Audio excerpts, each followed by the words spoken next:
Doc Montgomery, for those of you who don't know him, has been helping me with all the diversity efforts here since the beginning.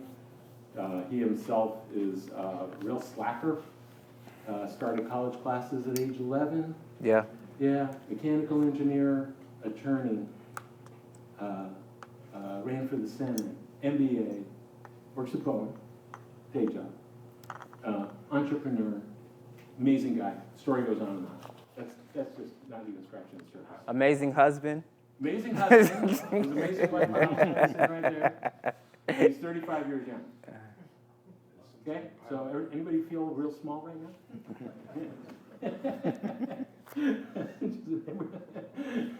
And Enrique is no different. So, without further ado, I think we'll let you guys kick it off. Cool. All right. Great. All right. We good? Well, good evening, everyone. As Ron has so graciously introduced me, my name is Dr. Jamar Montgomery. Been with BFF since the beginning. It's so great to have everyone here because this is really a place for Black founders, funders to come together. As we know that the ecosystem here in Seattle is very big, but when it comes to actual resources for us, it can seem a little daunting at times. So the more concentrated that we become, the stronger that we become, the better ecosystems that we can create, better jobs and better opportunities that we can create for others. So it gives me a great pleasure and great honor to be here amongst everyone, but even more so, we have a giant amongst our midst right now. None other than Mr. Enrique Godreau. So I'd like to welcome, can we give him a round of applause? Thank you. Did you want anything to drink or anything? I've got Okay, a cool. water bottle here. I got Thank my you. tea here. Perfect. We got Thank a you. chance. We got a chance to speak earlier, and it's crazy because every time I get up here and speak to somebody, I'm always amazed by their story. And I don't know if everyone notices back over here, but we have our own little mini museum exhibit going on right here. Now, anybody that has technology like that, there's a story that's associated with it. The phones that we have, the places that we show up, all have their own story, but it's not often that we get to talk with people who were part of creating that story. So, Mr. Godreau, go to my handy dandy notes here. There was a quote that you gave me when we first started talking, and you said, we have to look at the role that history plays in informing our future. So for our audience here, can you give us a little bit of background into who you are and some of your background story? Yes, thank you. Thank you very much for inviting me, and I have to tell you, I'm just really very, very happy and proud to have an opportunity to be here to speak with you. I've been waiting for an awful long time to be able to have a group that look like me, and that has actually in my life seldom, if ever, been the case. It's always been. There's a lot of arrows in the back associated with being a pioneer, and that's you just kind of keep moving forward, and you just keep going forward and doing the best you can, and looking forward to being able to get to a place where things like this happen, which is really incredibly exciting. I grew up in the South Bronx, in Bronx, New York. Went to public high school in the Bronx. My first day of high school, social studies teacher asks, can someone, for my first class, what's the definition of stereotype? And someone got up and said, stereotype, a typewriter with speakers. And I was like, oh dear. I decided right then and there that I was going to try and get out of high school as quickly as I could. And, and so I took some programming classes at Polytechnic in Brooklyn while in high school, and and ended up going to college at RPI, Rensselaer Polytechnic Institute. They had a program called Higher Education Opportunity Program, where they were busy. The president of the university was a gentleman by the name of George Lowe. George Lowe was the director of NASA.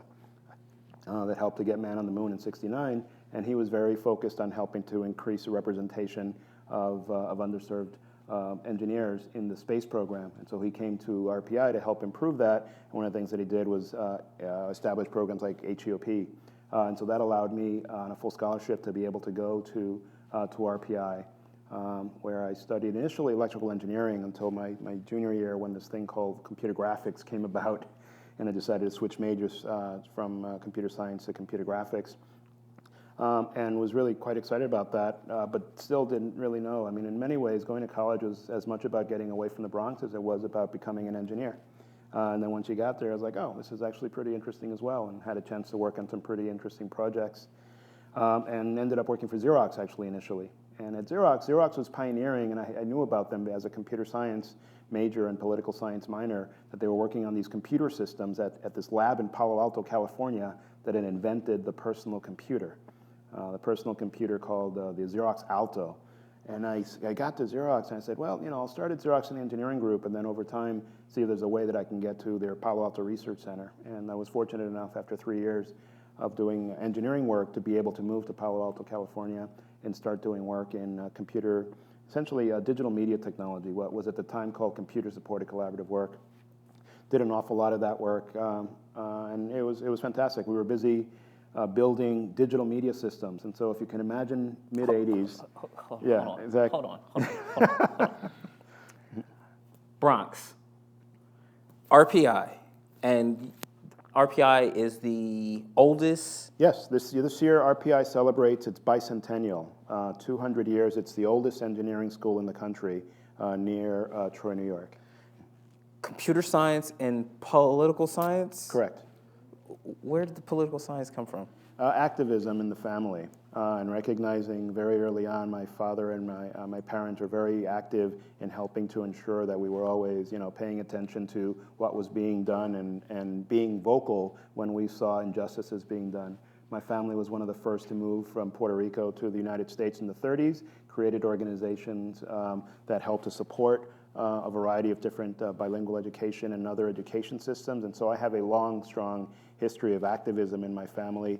Started the very earliest after-school lunch programs, started the very first, this is in the 60s and 70s, started the very first programs that provided for essentially daycare services and childcare so that parents could work.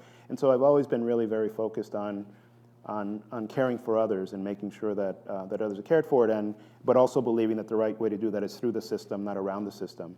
In order to do that, you have to understand the system.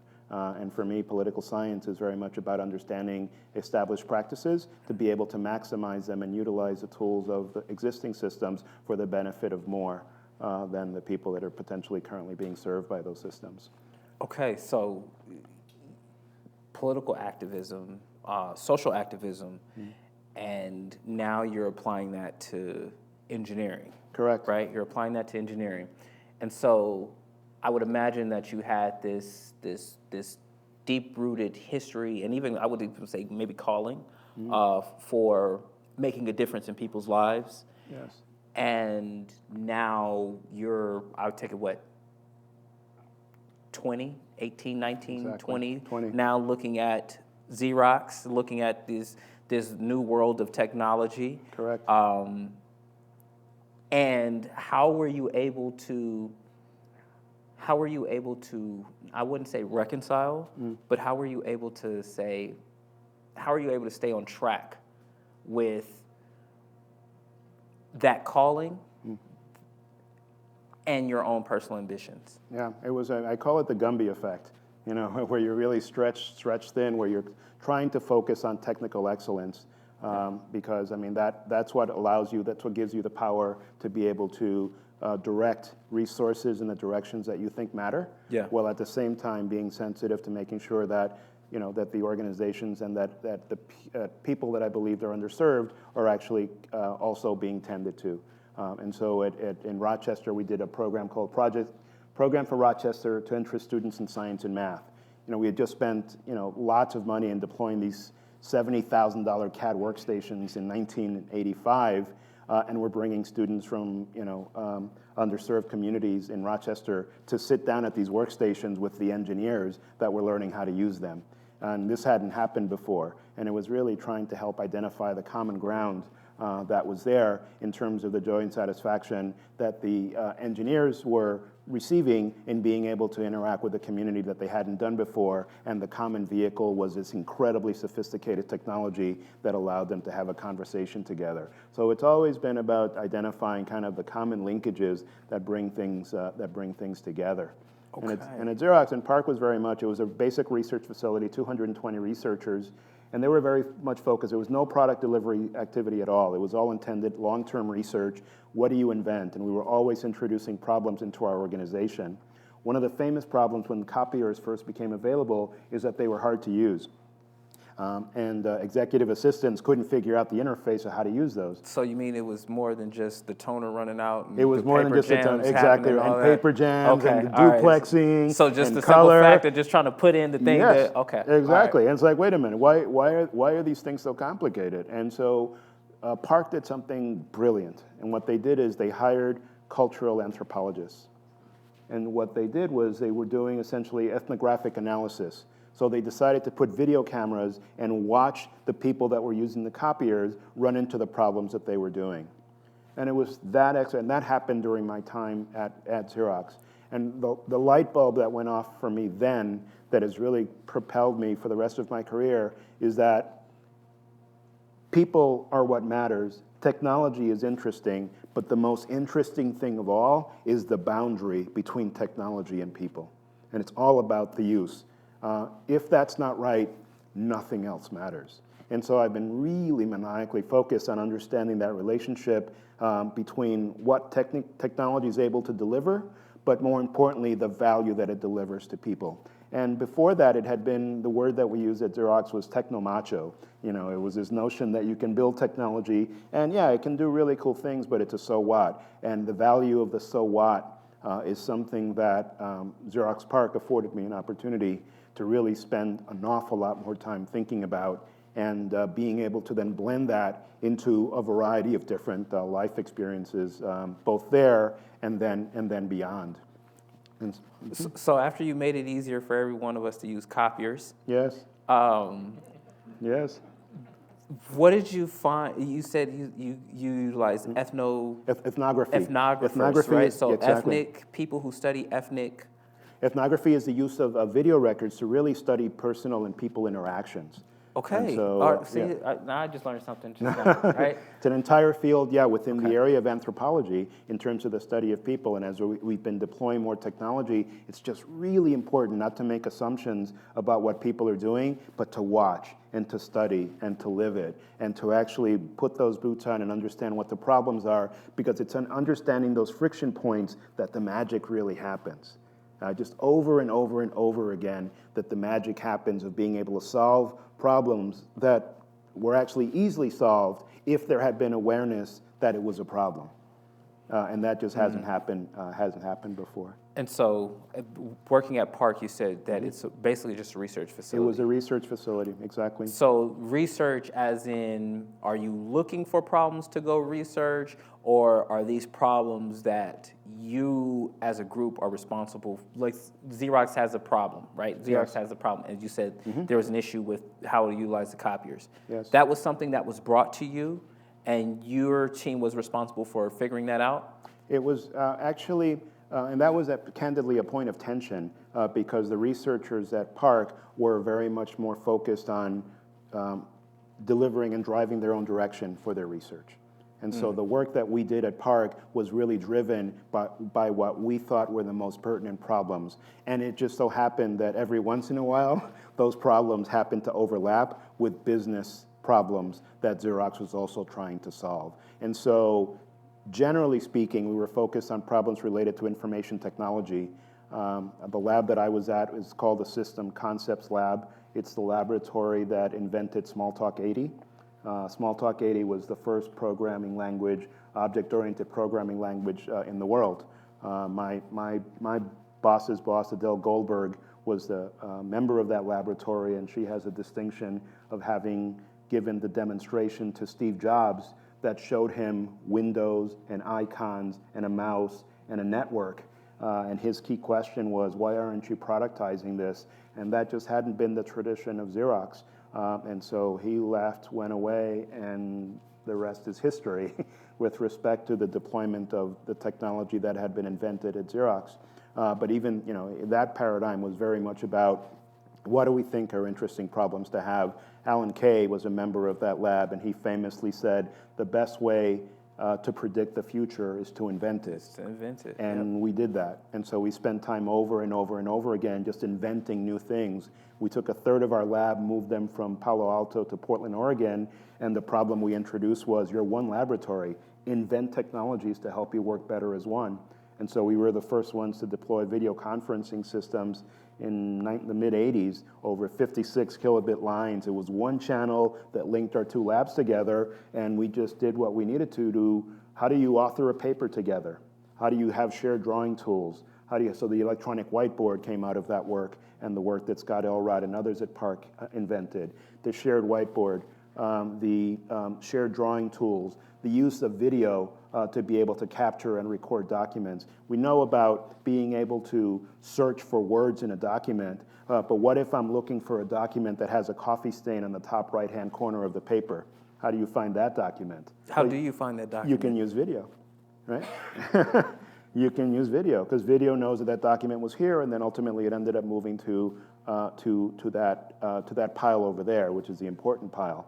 And so we were working in a place where we were, and ironically, it was the year 1984 and the year of George Orwell and Big Brother, but we were working within the constructs of a laboratory. And so the idea of being able to manage and explore what we were doing within the safe confines of a laboratory allowed us to explore that. But there were times where we probably didn't ask as many of the social questions as probably needed to be asked to understand the practical implications of some of the technologies that we were being deployed. Now, obviously, that wasn't our primary charter, but we probably could have spent a cycle or two thinking about some of those issues. Absolutely. Okay, so you have this young man that's now charting out life from the Bronx. Mm-hmm. That is now working in Palo Alto. Yes. That is working on the forefront and cutting edge technology, not only for businesses, but just in, hey, this is a problem, I feel it needs to be solved. That's a lot of freedom. It was. To be given at that age. Now, how long were you at PARC? I was at Xerox for 10 years and at PARC for 7. So out of your entire 10-year period, most of it was at PARC. Most of it was at PARC. Correct. Is any of the technology that you have over there from that era? It is, actually, yeah. So this is the Xerox Alto is the first personal computer. You'll find one at the Smithsonian and at the Computer Museum in San Jose. And this is my Alto drive that I used for 3 years computing there. So this has 2.5 megabytes of data. And so my cell phone is a 512 pixel that has 200,000 times more storage than this Alto drive has. I mean, no, it's actually megabytes. No, we looked it up on Wikipedia. Yeah, yes. So it really is megabytes. So it's 2.5 megabytes. Oh, absolutely. Yeah. Yeah. So that device is yeah. Yeah. Right. So that's my hard drive, and so my data's on there, and so if I want to get it out, I have to go to the Smithsonian, jump a red velvet fence, and boot up the Alto to yank my bits off of it. Wow. I can only imagine. I can only imagine like the memories that you have. Oh, it was really powerful. One of the things that I did is I took a social service leave of absence from Xerox PARC in 1990. Apple was doing a big initiative called the Apple Classroom of Tomorrow, imagining what it might mean to deploy their technology in the classroom. And so I partnered with a researcher at the Institute for Research and Learning to explore the ideas of multimedia authoring for middle school students. And so we developed an interactive multimedia authoring system on a HyperCard stack on a Macintosh computer and deployed that in a Ravenswood Middle School in East Palo Alto, California, one of the most underserved communities in all of the Bay Area. And the idea was, let's actually understand what the process of creation is like. middle school students are used to consumption of content. But what happens if you give the tools to them, and again, this is 1990, and allow them and put them in a position of authoring and creation? What is that experience like, and how does that impact the pedagogy of their learning experiences? And I'll always remember we took a field trip and asked them to put together a HyperCard presentation on their visit to the zoo. And so we had 8mm cameras and Mac recorders and scanners, and we could supply all of the tools that allowed them to easily bring these presentations. We got back from the zoo, and they plugged in their video to watch the video, and it was all of this kind of video. It's like, wait a minute, how come this doesn't look like television? And it's like, well, that's because you have to produce it, you have to edit it, you have to create it. And they had never imagined that there was actually a production process that was involved in the realization of the final outcome.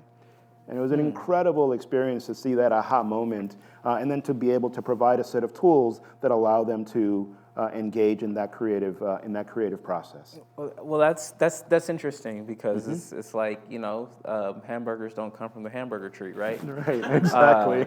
So exactly.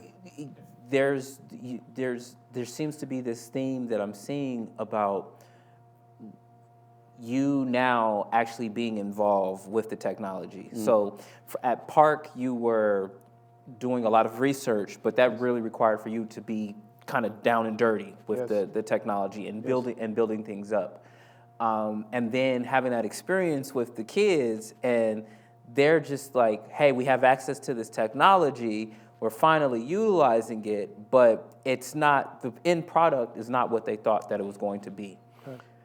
I think that now we're starting to, there's a lot of technology and a lot of tools that are available to us, but we aren't really utilizing those tools, and it seems somewhat overwhelming. It is. That looks like a set of overwhelming list technology that's right there, but it represents a timeline. So what has been the benefit of, what has been the greatest benefit that you've seen from being directly involved with the technology versus just reading about it versus being on the sidelines? Yes, no, it's a good question. I mean, for me personally, that experience with the kids at Ravenswood Middle School was really transformative, because no one had really thought about, we were using text and we're using graphics. The idea of using video and animation inside of a communicative document that many of us would use had not really been broadly considered. Windows was described, and IBM describing this, the multimedia PC was the description of the day, and Microsoft launched an interactive CD-ROM called Encarta. That was the first encyclopedia that was on a CD-ROM that allowed people to see something that they controlled. It wasn't something coming over the rabbit ear antennas. It wasn't something coming over cable television. It was something that provided a one-foot experience of you, a mouse, a computer, and you could explore and go to the places that you could see. And to see the impact that that had at a kid level was really powerful. And so I left Xerox after 10 years to move here to Seattle to join the Aldis Corporation. Aldis was a pioneer of a desktop publishing solution called PageMaker. And PageMaker was a pioneering desktop publishing tool that allowed anyone to create high-quality text publications. So it was text and graphics. But by then, with the CD-ROM, it was the time to really move into interactive media. And so I came on board to help expand the opportunities and introduce different digital media into that business, into those solutions. But when I got here, I found that we were too far behind. There were other competitors, Macromedia and Adobe and others, that were just ahead of us. And so in that make versus buy decision, I was a strong advocate, along with our vice president of engineering, that we move forward with acquiring a technology.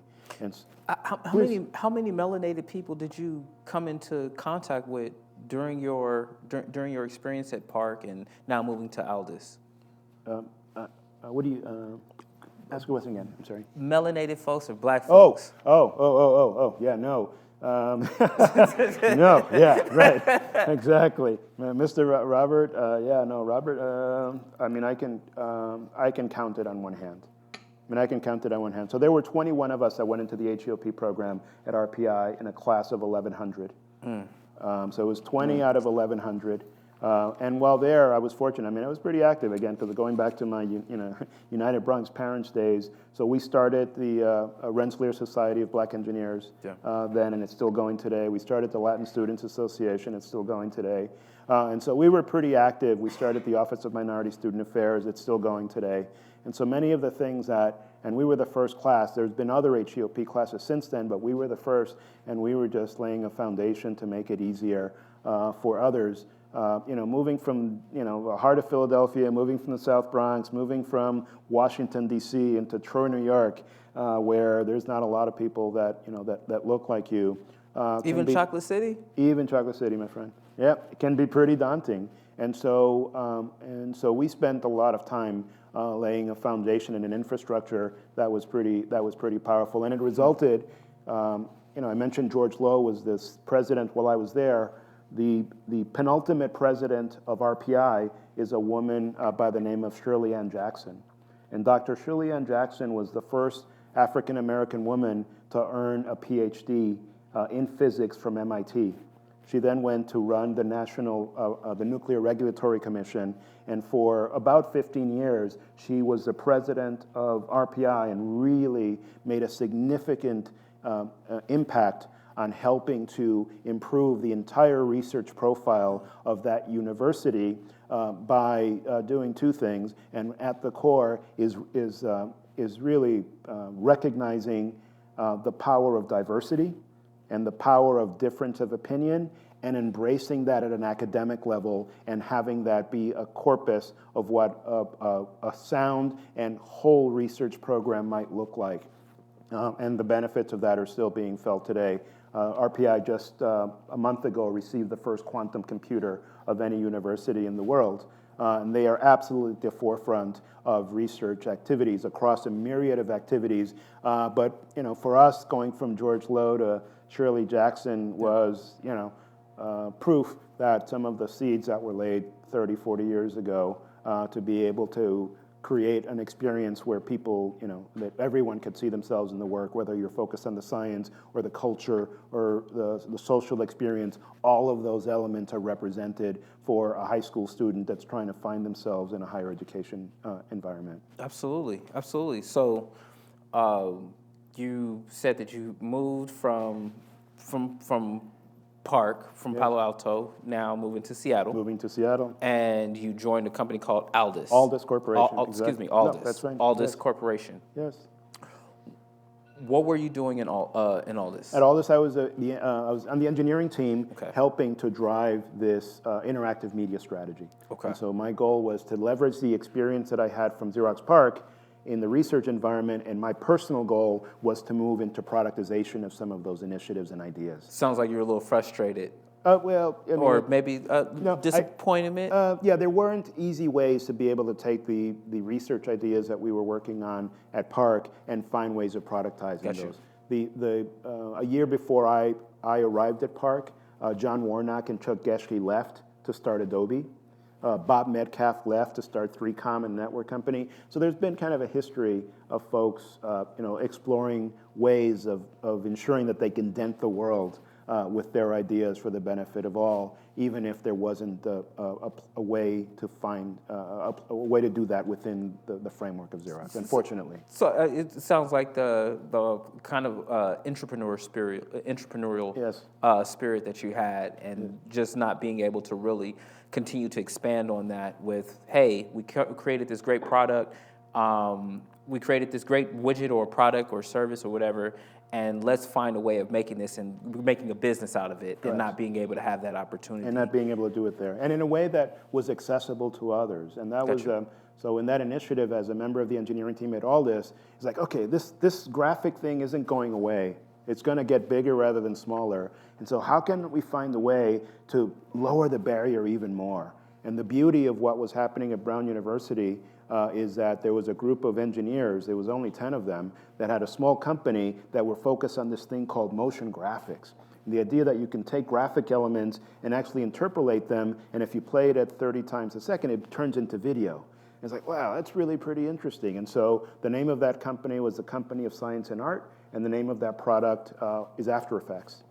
And I'm really proud that, that was 30 years ago, and After Effects is still sold today by Adobe, and it's the only product that survives from the Aldis acquisition, because after doing that work, Adobe acquired Aldis, and the only product that remains today from that acquisition, and there were many of them, is After Effects. Wow. And it really speaks to the power of democratizing access to high power capabilities. And so on a personal computer, on a Mac 2, you can create visual effects that are just extraordinary. And so if you look at the Jurassic Park movie, there's a weather map scene there where the storm is coming in while Newman's trying to get out. That weather map was done with After Effects, and that was the first time that it was used in a motion picture. And since then, it's been used in hundreds of motion pictures, and is actually the tool of art that is used for motion graphics, because you can get away from using high-cost equipment,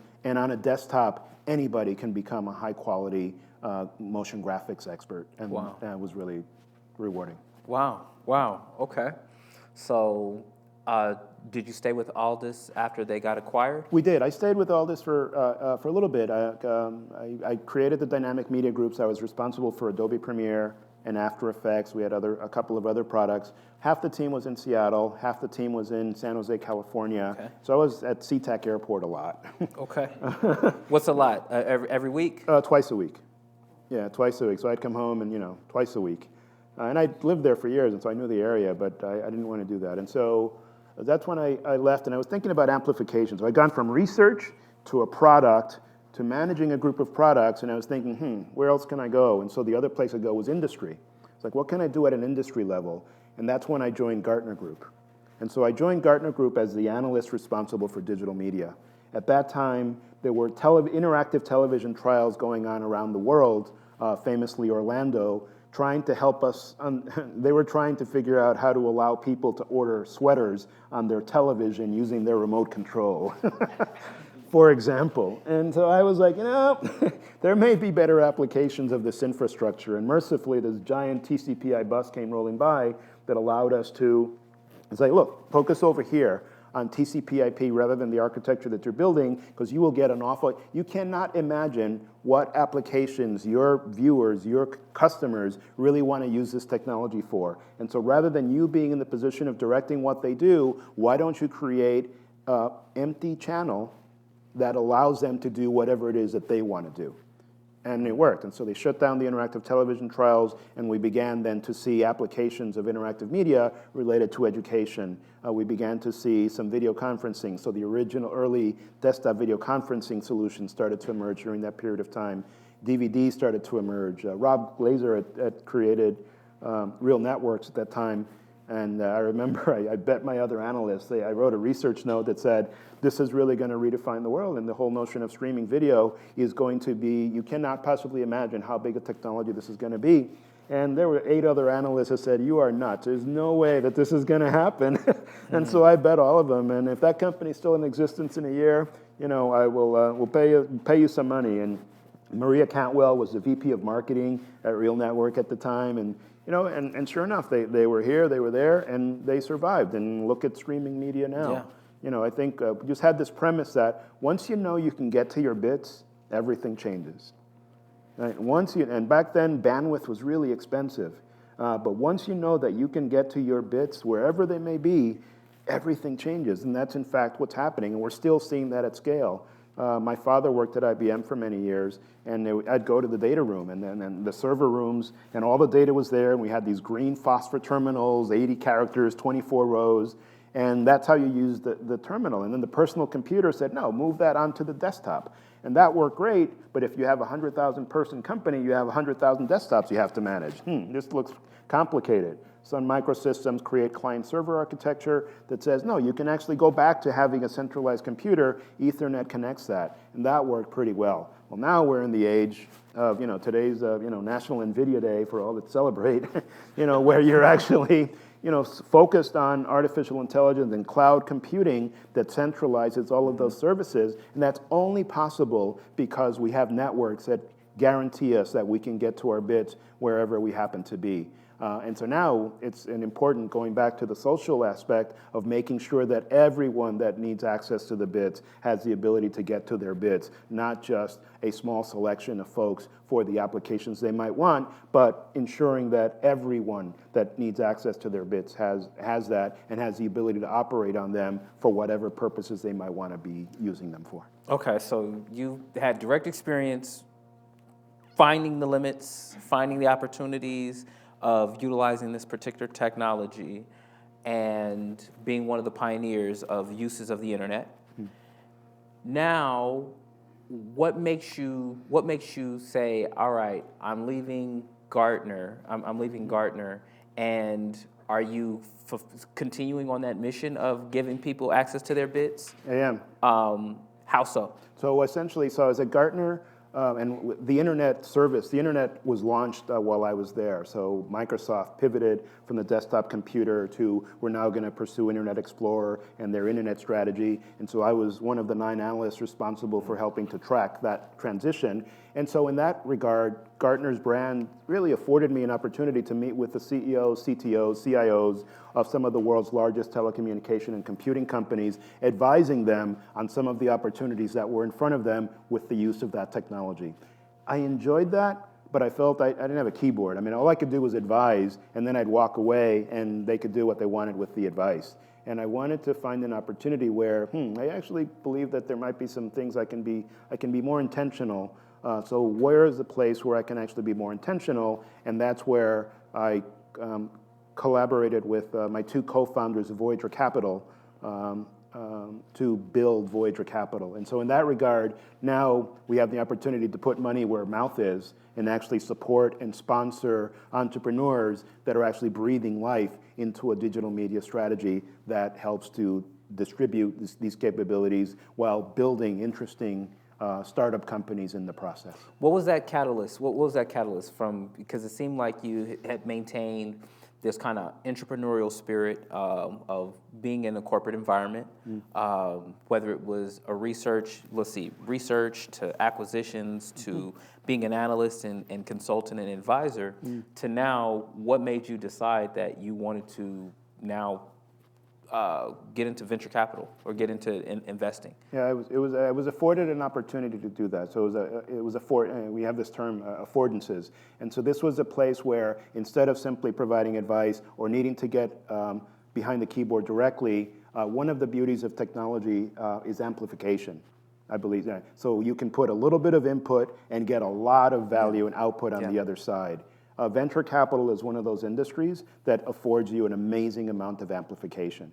And so I viewed it strategically from a personal perspective as a way of being able to leverage a set of experiences and insights around themes that I had been fortunate to participate in, and then being able to do that at scale. And so from my perspective, it was really no different. It was simply a different place in the food chain and a different place in the life cycle of the formation of new and interesting ideas. It took a while to shift, and I think that's one of the things that people underestimate. What's involved in going from an operating role to an investing role? Those are worlds apart. In an operating role, you're here and you want to get there, and you think about product requirement documents and customer requirements documents and beta testing and marketing and promotion, and it's always in that direction. And when I first started as a VC, that's how I viewed the world. But I quickly began to understand that the role of a VC, you can't run a company from a board seat. The purpose of being an investor and a director is actually primarily providing air cover, is actually looking the other way and providing risk mitigation services. What are the things that potentially stand in your way of being successful with your venture? That could be the wrong person, not having the right team, not thinking about the right product, focusing on the wrong market, being undercapitalized, having competitive threats from other areas. It's essentially entrepreneurs head down, focused on building their business.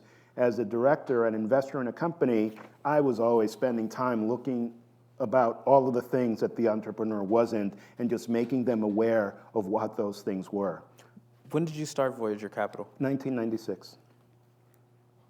Yeah, so 1996. Which piece of technology were you Yeah, using so at that time? 1996, we are coming into the Palm Pilot era. Let me check my Palm Yeah, my Pilot. Palm Pilot, exactly right. It was, boy, that was a sweet device. And the issue here is that you think you're done. I mean, you see a new piece of technology, like, here it is. This is it. It's kind of like the automobile. I mean, we're done. We don't need to do anymore. It just does everything we need it to do until you start having those experiences. Gosh, this thing doesn't actually have any audio. This thing doesn't have any video. This thing doesn't have XYZ. And it's like, oh, wait a minute. It could have those things. Those things are opportunities. And that really sparks the entrepreneurial genesis to really continue creating and continue refining and continue optimizing when it's founded by kind of the right, the right spirit. But it had a stylus. But it had a stylus. Do you remember the cartoon strip, the VC? Yes, Right? I do. And there was the one where he goes like this with his stylus. That means talk fast. Talk faster. Exactly. Absolutely. So we got your Palm Pilot. Yes. We got your Palm Pilot. You're out there now looking at companies to invest in. Yes. And what was your first investment? One of my very first investment was actually a company called Two Way. That was actually, we were co-investors with Adobe, oddly enough. And the purpose of it was a company here in Seattle focused on gathering user feedback. And so it was a survey, online user survey. There are lots and lots of times where you need to collect a lot of information very, very quickly. And in 1997, 98, it was really hard to do that. Our canonical case was Hewlett-Packard was moving from one facility to another. Is everybody packed? It's like, well, you can call everybody, or you can send a survey out. And back then, these tools just didn't exist. And so our tools were designed to allow anyone to create a survey and be able to deliver that to the marketplace, to be able to collect the feedback, aggregate it, and then act on it. What made Voyager Capital special? The fact that we were all operator background. And so I think that as opposed to coming from theoretical places, we all had experience that was deeply tied to running the business, whether it was as a CFO of a publicly traded company or as a product marketing manager for MS-DOS, working directly with Bill Gates and Steve Ballmer. I mean, those are experiences. And so the three of us all brought a set of skills.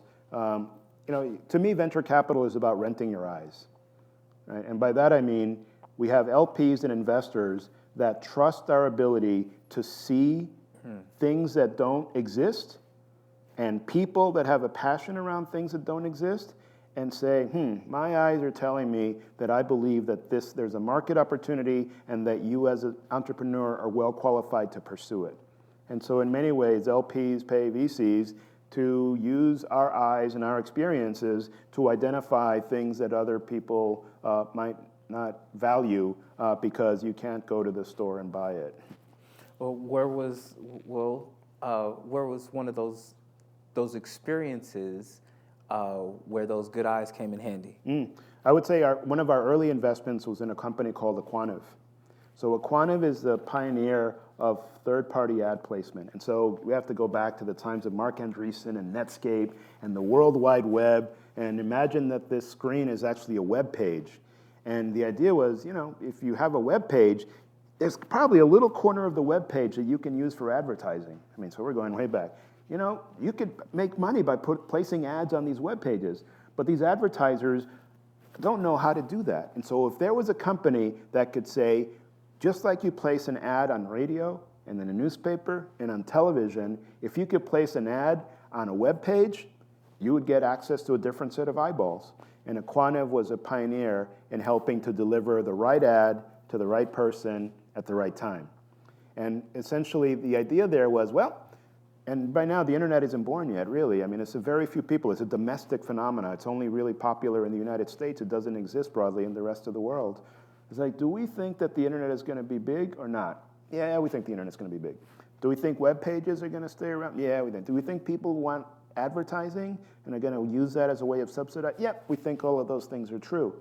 So what could stand in the way of that? Well, maybe some regulatory activities, maybe adoption rates for the way that people adopt the web. But if we fast forward 20 years and let's say that internet advertising is 5% of all advertising worldwide, that's a big number. No, I think what we see here is a group of people that understand the market, have the right technology, and have the skill set to be able to go enable these capabilities for a broad market space. And so that would be one example of seeing something, seeing people, seeing opportunity, and deciding to, yep, this is something we really want to support. Okay, I just have a couple more questions, and then I'm Yes. going to open it up to the audience. Yes, please. How long were you involved in Voyager Capital? I was at Voyager for just under 17 years. So what that puts us at 20, 2012? exactly, 2012. 2012? Okay. Exactly right. So that puts us at 2012. So between 2012 and now, what have you been up to? Yep, and so a couple of things. I think in the one area that I want to focus on most is my experience with an organization called Up Global. And so again, this relationship between, to me, entrepreneurship is innovation and monetization. Right? That's what innovation, new ideas, and monetization. How do you actually make money from that? And there was this group Up Global that was focused on delivering programs like Startup Weekend, Startup Next, Startup Week, really associated with, like the work I did with the Ravenswood Middle School of bringing technology to a group of people that wouldn't normally think about being entrepreneurs.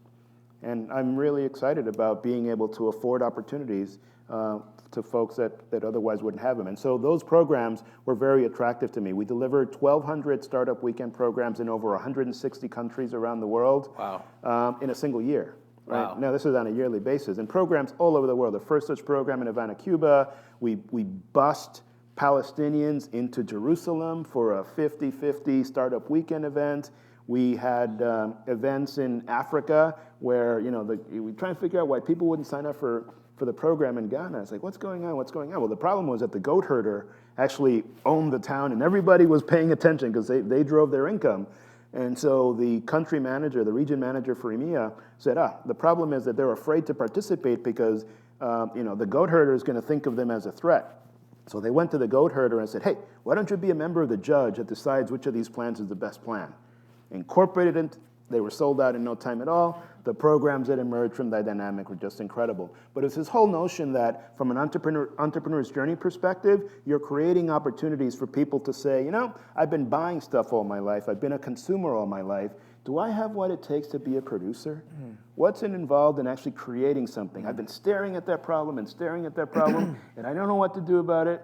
But my God, it's a problem. Other people have to see this problem. At some point, how do you unlock the opportunity to get that person to roll up their sleeves and decide to enter an entrepreneur's journey to go solve that problem and not just change their life, but change our lives in the process? And so my excitement was in then taking the venture capital experience and then bringing it to a broader community focused on understanding this mysterious thing that you still can't go to school to learn how to do.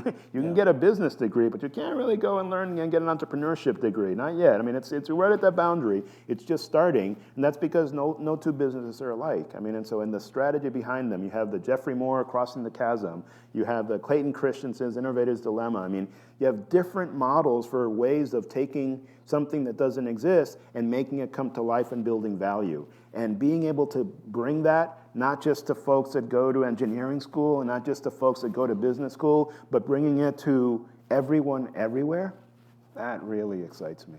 Absolutely, absolutely.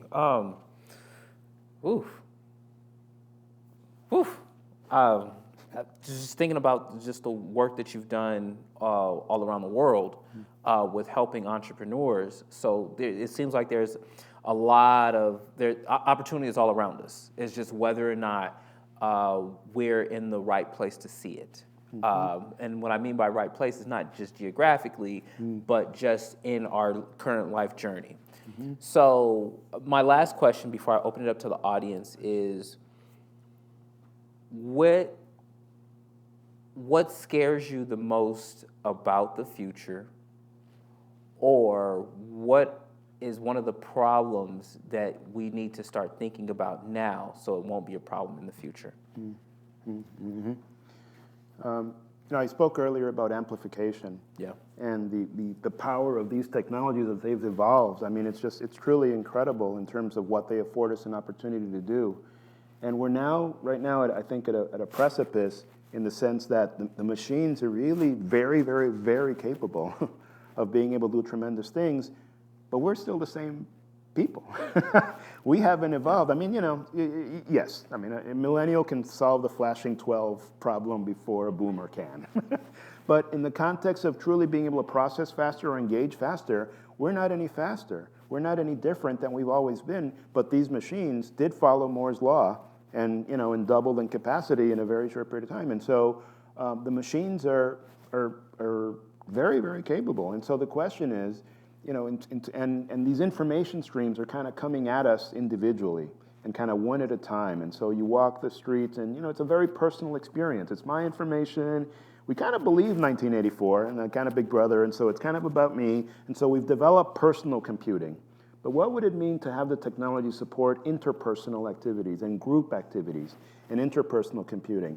I don't see an awful lot of activity kind of in and around that, and so I'm concerned about continued isolation as a result of these machines becoming more and more powerful. But the other element is this notion of information streaming. And so because you have all of these vendors that are providing individual sources and individual social media streams and email and billing services, we are left to the job of managing the integration of all of these streams.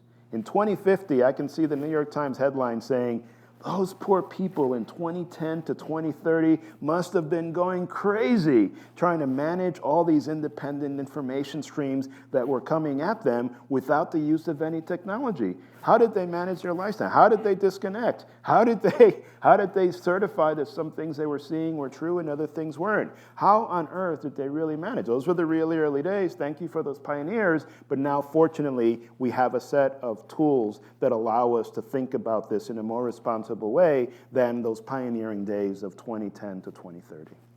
You got a point there, because I definitely got an email address with 230,000 unread messages. So, Here's my scary part. I turned on my Palm Pilot to bring it to this talk, and I opened it, and it told me I had 24 unanswered messages. But the last time I turned it on was in 2004. They're still waiting for a response from you.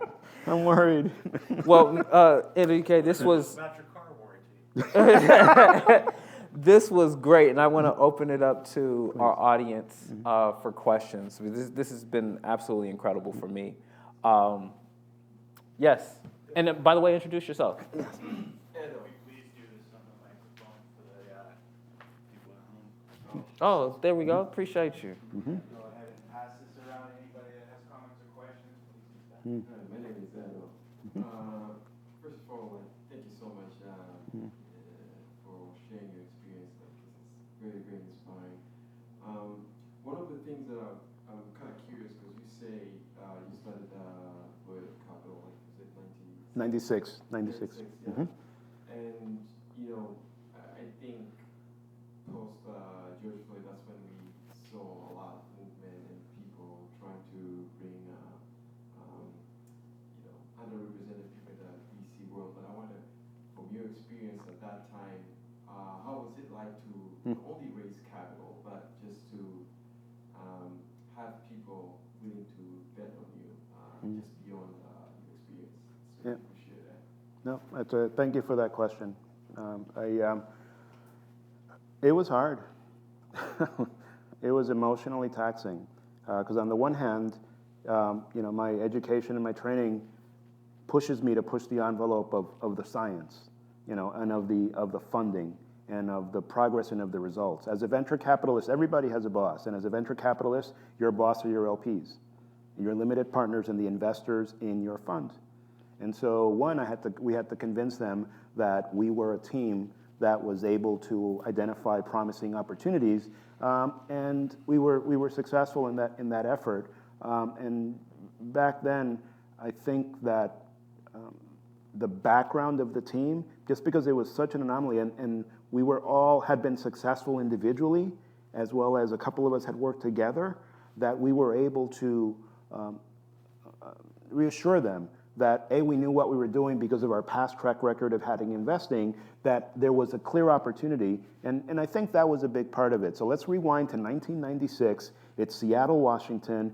You have, and Jeff Bezos is just, I mean, you know, he still has hair, right? I mean, and he's, you know, he's still down on 2nd Avenue, and Amazon is just kind of starting, and Microsoft is making this pivot, and the McCaw family's here with the cellular technology. And again, once you can get to your bits, everything changes. And so there was a huge allure around what Seattle was all about. But Silicon Valley was the center of activity, and then there was the East Coast. And so there weren't a lot of things that were, you know, we were one of the first 2 funds that were actually established in 96, 97 to focus on the information technology opportunity here as a venture capital fund. And so from that perspective, institutional investors view their portfolio as an asset allocation exercise. And so in addition to an allocation for emerging managers, which is what we were when we had Roman numeral 1 and 2 as our funds. Our first fund was 50 million, our second fund was 200 million, our third fund was after the dot-com bust, and that was about a $105 million fund. So we had about, you know, $350 million in the management at the time, you know, with different dollars. And so their notion was, all right, we have emerging managers, but what was as intriguing was the idea of being able to invest in the Northwest, because they didn't have investments that were here. And so they wanted some of the juju that was potentially available here at the time that you saw large companies that were really starting to mature and create new opportunities. John Cook, who now runs GeekWire, was at the Seattle PI in those days, and he wrote an article that I still have, which talked about where are the baby bills? And the question was really, that was the title of the article, and the question was, where are the spin-outs from alumni from Microsoft? And he could really only at that time point to 2, Rob Glazer and Brent Fry. And those are the only 2. But if you rewind and again look at history to help inform the future, in Silicon Valley, Hewlett-Packard was formed in 1945. It wasn't until 1969 that the first spin-out from Hewlett-Packard happened. And the reason for that is, during that period of time, everybody's just holding on to the rocket for as long as you can. I mean, it's going great, things are going fabulous, and then you reach an apogee, and then instead of innovation, it becomes about optimization, and that's when you start looking around and start thinking, I wonder if there's something else I can do with all of this great skill set I just delivered, potentially my own capital, and that's when you start seeing organizations splinter off.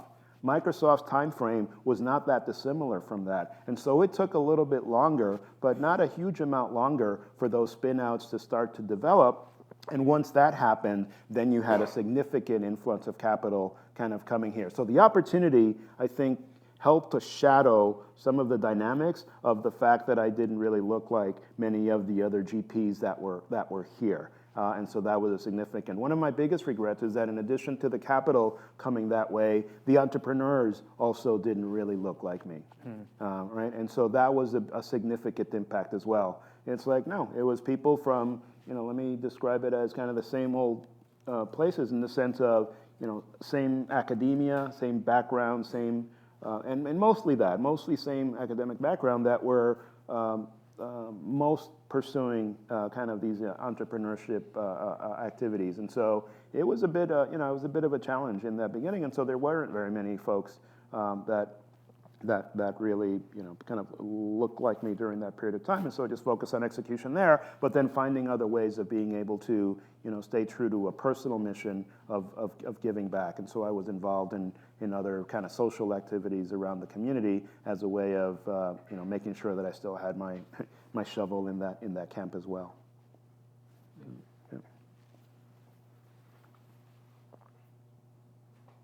Yeah, thank you so much. So I did have a question.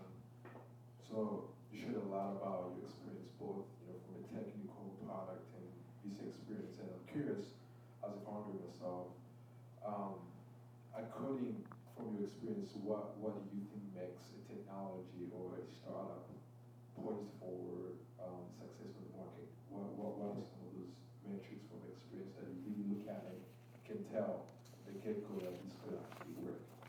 Mm-hmm.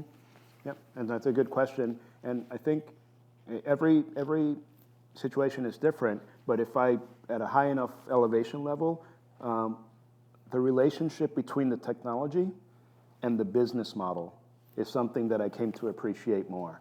And so oftentimes, And Clayton Christensen speaks about this. He coined the term disruptive technologies, where you have new technologies that really just change everything.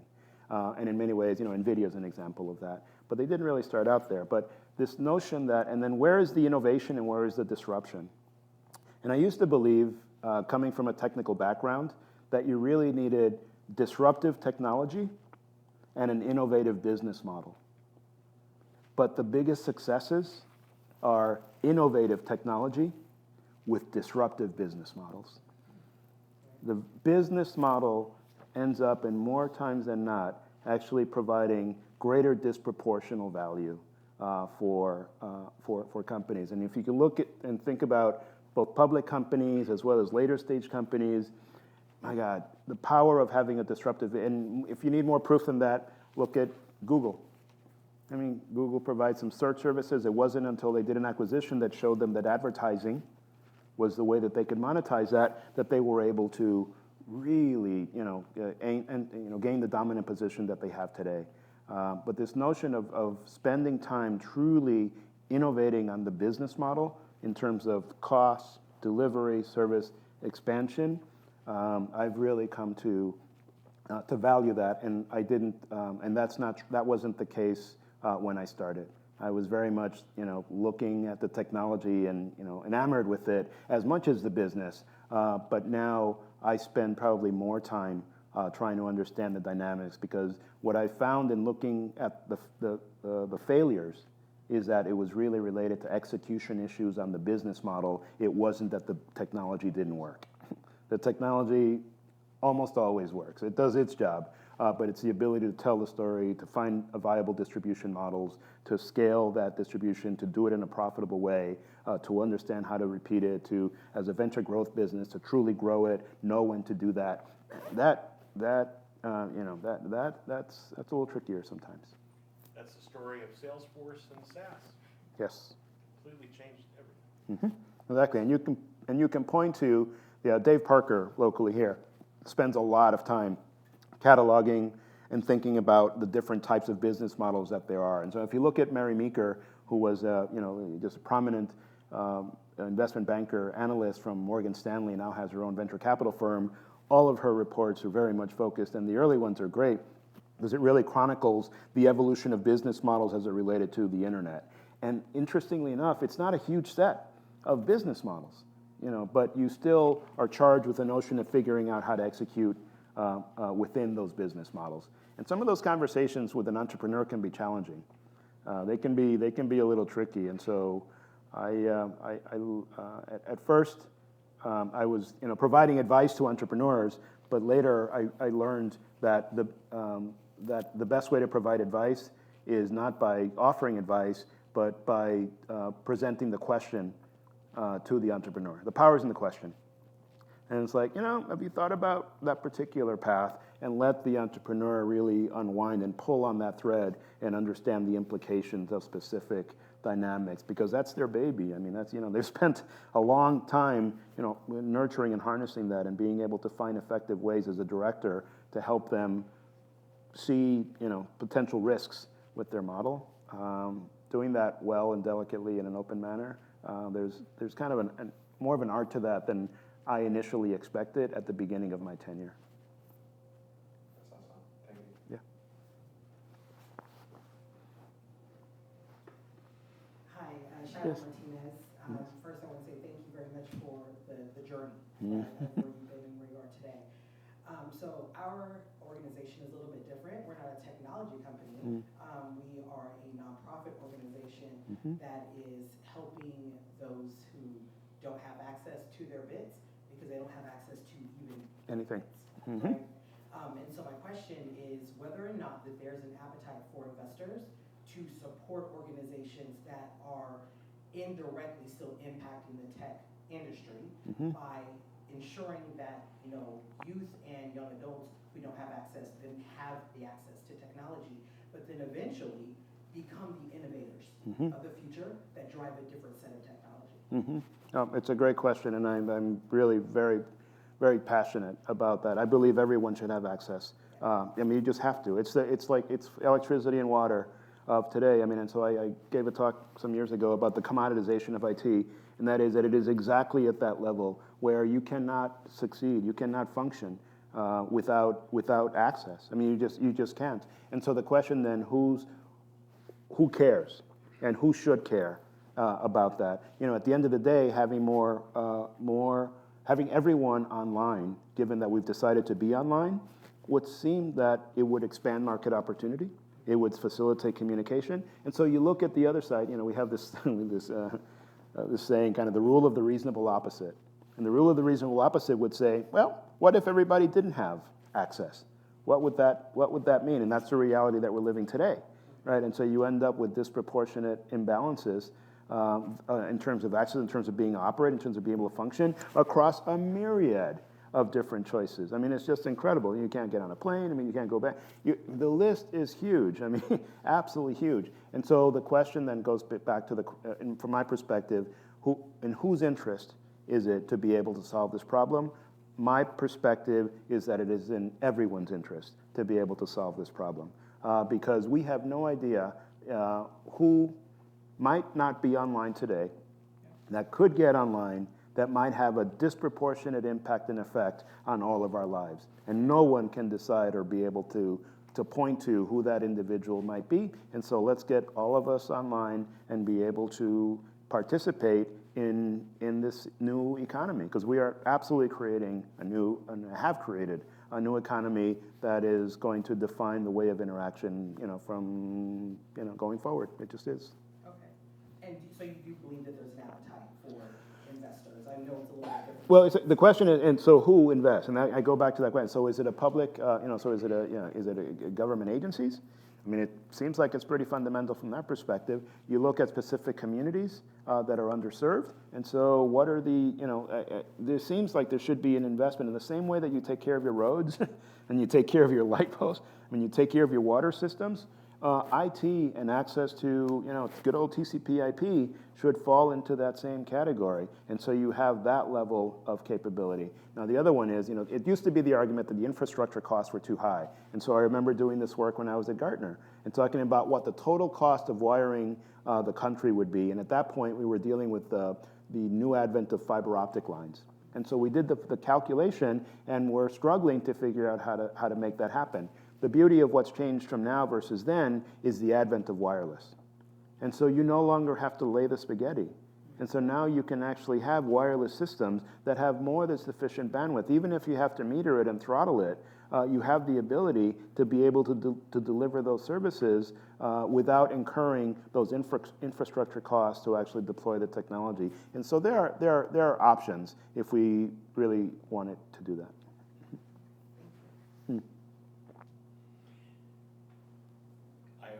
Enrique was always my favorite venture capitalist, and I only realized one reason for that in the past, and tonight I realize the second reason. So the first reason is, having raised money from, I don't know how many investors over the years, doing 10 startups, I was guaranteed, I never got funded by Enrique, but he always gave me the time, the respect, and ideas, and go here, try that. I didn't realize you were using the Socratic method of teaching by asking me questions.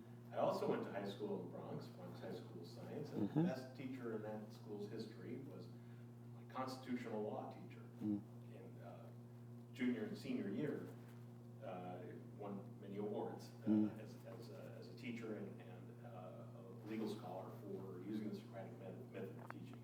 It's phenomenal. I'm going to try to adopt more of that. Mentoring startups now. But I did want to thank you for being very different from, and I am going to ask the melanin question too. Like, how much of that came from your empathy with the entrepreneur? How much of that came from the fact that you were living in a white man's world here? How much of that impact the way you interacted with entrepreneurs? Yeah, I mean, I think so being an exception in so many different places that I've been, and for the most part, actually for every part, I mean, I've been treated well and fairly, and as a result of that, always felt that everybody else should be treated exactly that same way, and have just I mean, of course you do this. Candidly, I just don't know any other way. Let's ask the reasonable opposite. What Do about it. all the peers of venture capital who Yes. consider it a blood sport? Yeah. That's a better question. I mean, I think it's an interesting question. I think we're in fascinating times. I'm a strong believer in, never let a good crisis go to waste. And we're seeing some interesting dynamics in public policy at a national level related to DEI initiatives. And so there were, promises made, and now promises backtracked. And I do believe, again, being the product of affirmative action, and I think about, in my life, I've been able to make 750 millionaires. And this is coming from the Bronx and doing what I did. I don't know. I think, from an affirmative action perspective, and the folks at HEOP and they kind of got their money's worth. I gave back. I've been giving back, and I just know that there are other people that have an opportunity to do the same thing if afforded that chance. And so the idea that that you can fall back on the affirmative action of of generational wealth is just something that I don't subscribe to. And so I'm very concerned about that dynamic. And for me, I mean, I just spent a lot of time thinking about that, and I think we just have this conversation and this discourse at the core that says that we want to be made to believe that there is scarcity. We want to be made to believe that there's scarcity of bandwidth, that there's scarcity of dollars, that there's scarcity of talent, of jobs, and nothing could be further from the truth. We exist in a world, especially in this country, in a world of abundance. There is an abundance of everything, and we have proved time and time and time again that we know how to produce prosperity. We just do that. But if you say it enough that, nope, there's scarcity, and you really do need to protect those things that you have, in that exercise, we compromise the opportunities that we are unaware of that are still in front of us, that we don't know about.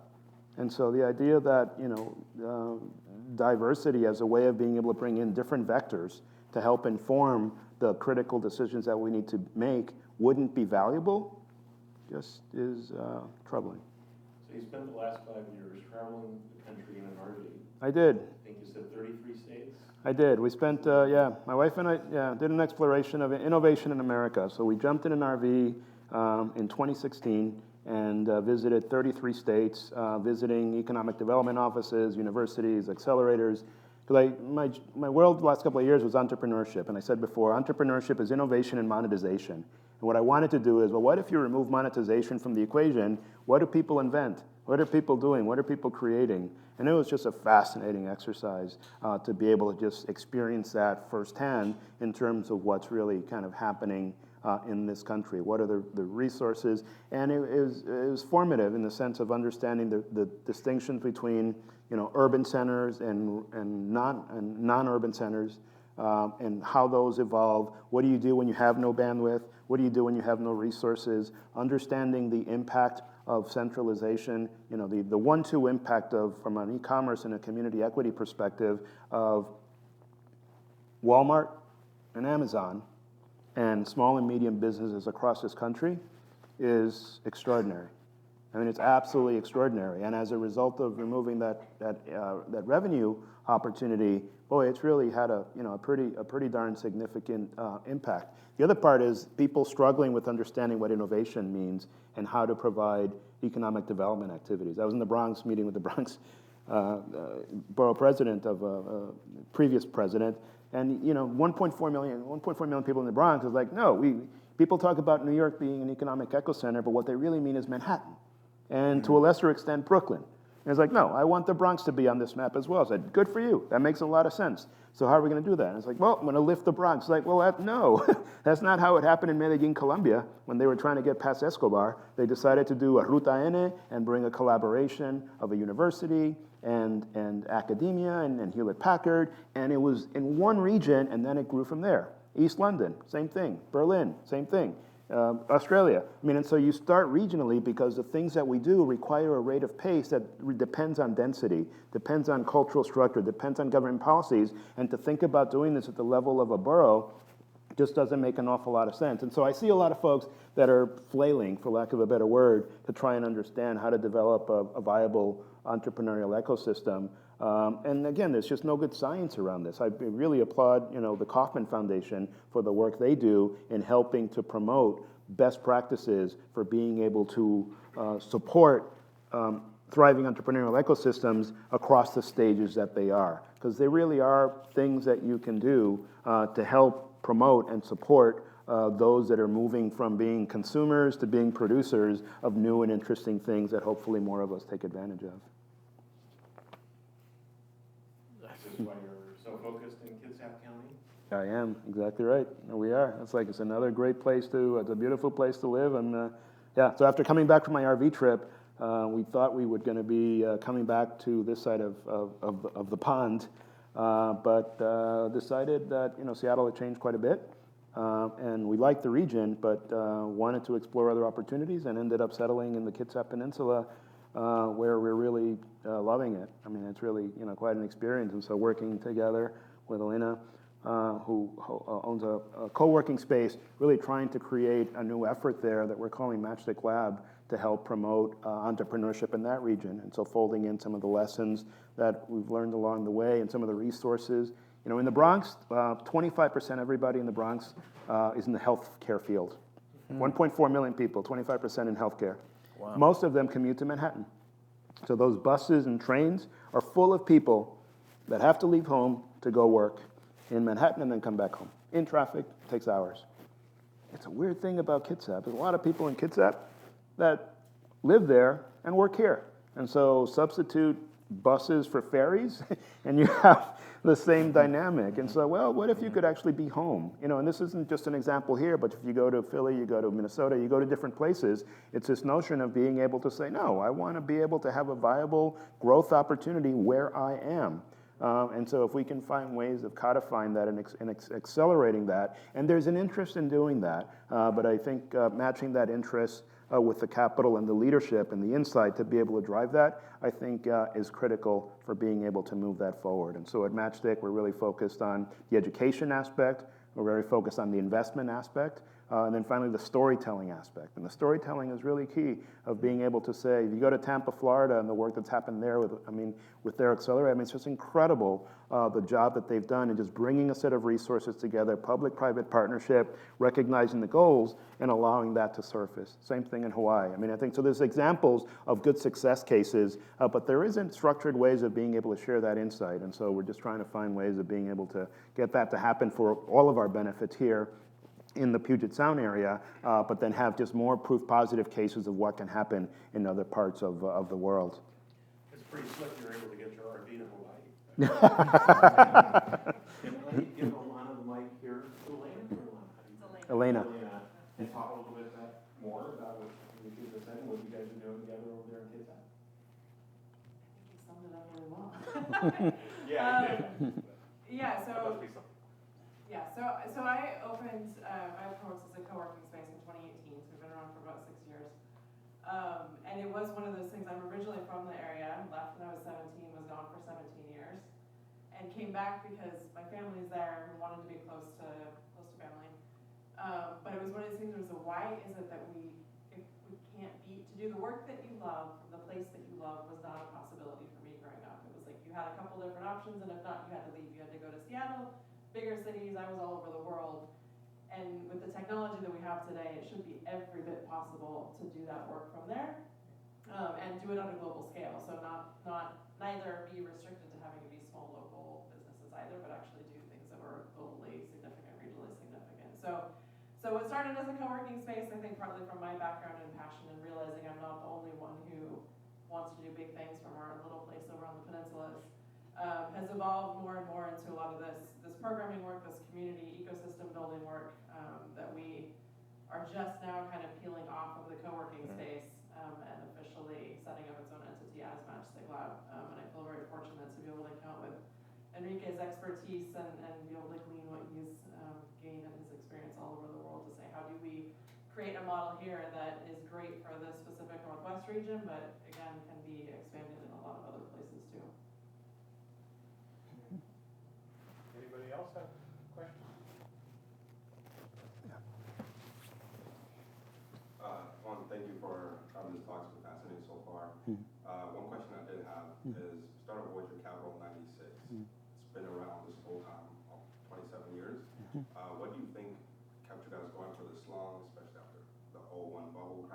away, what kept you guys going?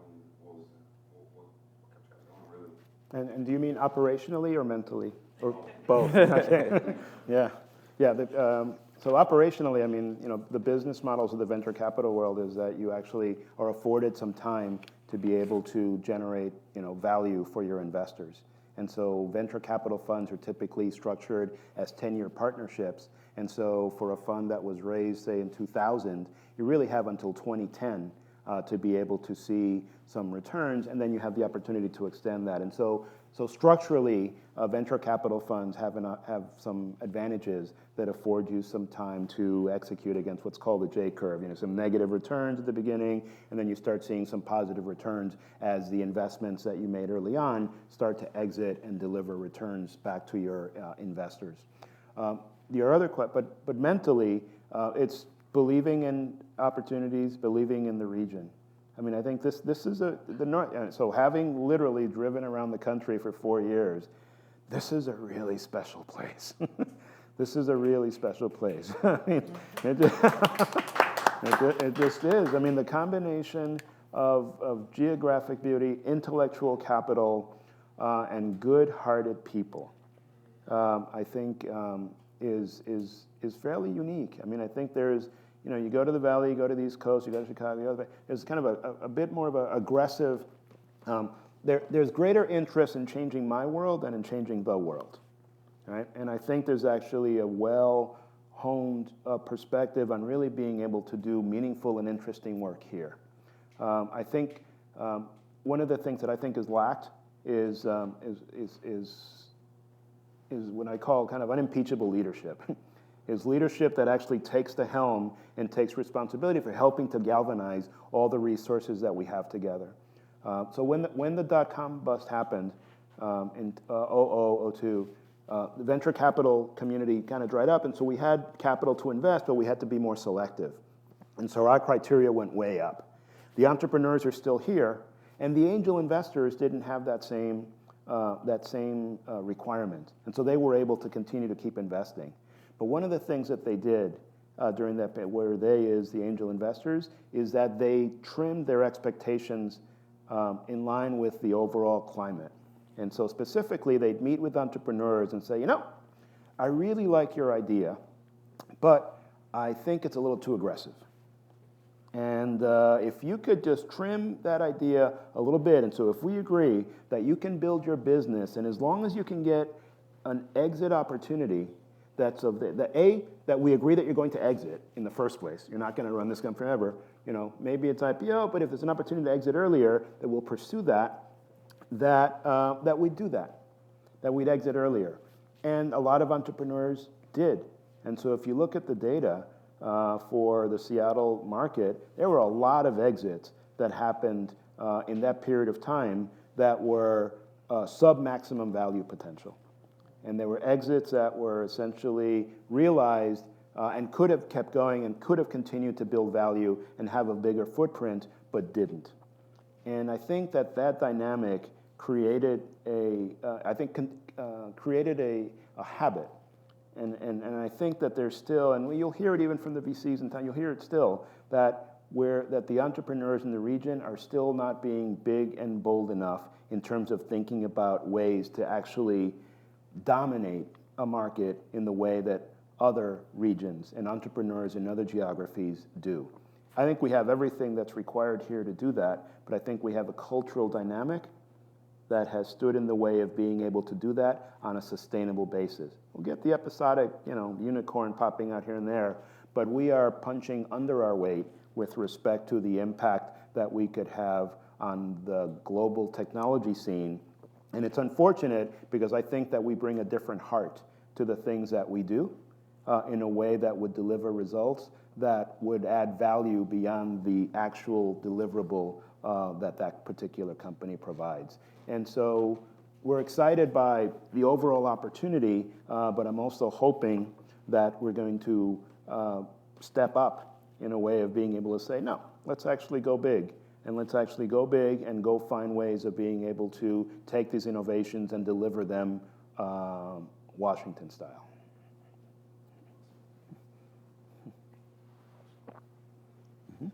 Chicago? You're new here. I just appreciate you sharing your story tonight. It's been fascinating. Thank you. Go ahead. You got a question, Greg, in there? I have not one that comes to mind. Again, I appreciate the discussion you guys have had tonight, both of you, by the way. And, appreciate the opportunity to be here. Thank you. Glad to have you here. Yep. Thank you. Thank you all for all the tremendous work that you're doing. It's not easy. It really isn't. Thank you. Well, this has been a great conversation. I mean, I'm still looking at all your technology that you got over there. You know, I felt. How much is a ticket to the museum? Right? How much is the ticket to the museum? But you know, I say museum Yes. in a reverent way because it reminds me of, you know, with my technology, I can think of.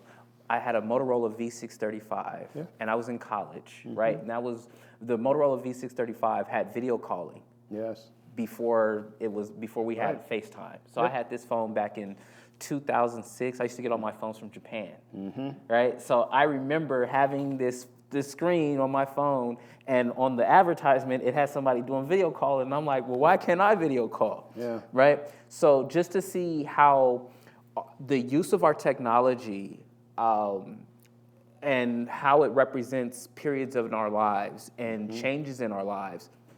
It's really refreshing to see that because with every piece of technology, there's a story behind it. And I want you just to, before we close out, you said something about you were the first person to send a fax from. Yeah. So. And which one was that? Actually, I don't. My brother needed the phone, and so I sent it to him, and so he has it. But AT&T had developed a capability to connect your cell phone to a digital, to a computer in a way, and it was called a PC connector, a little black box, and it linked these two things together. And so now you could really be untethered in a way that we had never been before. And so I remember wanting to, I wonder how broad this is. And so I grabbed my Microtac phone, my AT&T modem, and my laptop computer, and drove to Yosemite National Park. And I put it in my backpack, and I hiked up Yosemite Falls. And from the top of Yosemite Falls, I sent the fax. And this was in 1995 or so. And I'm pretty sure it was the first fax ever sent from Yosemite Falls. But it was a way, again, it goes back to the research environment of trying it, of kicking the tires, of exploring. You can't break anything. I mean, it's just keep trying and just keep pushing forward. And the only thing I know is that, you know, those past experiences really inform what you do next. But at the same time, you know, I know that we're not done. I mean, we have just so many things to be able to do. And right now we've isolated the technology from our actual lives, especially as it relates to people and groups of people and each other. And I'm just looking forward to the innovations that actually help us to more rapidly identify that common ground and more rapidly support interpersonal computing in a way that computing hasn't really done yet. Well, thank you.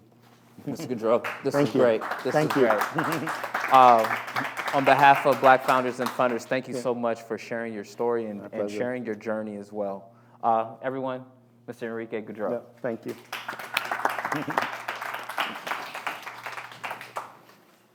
Oh, that was awesome.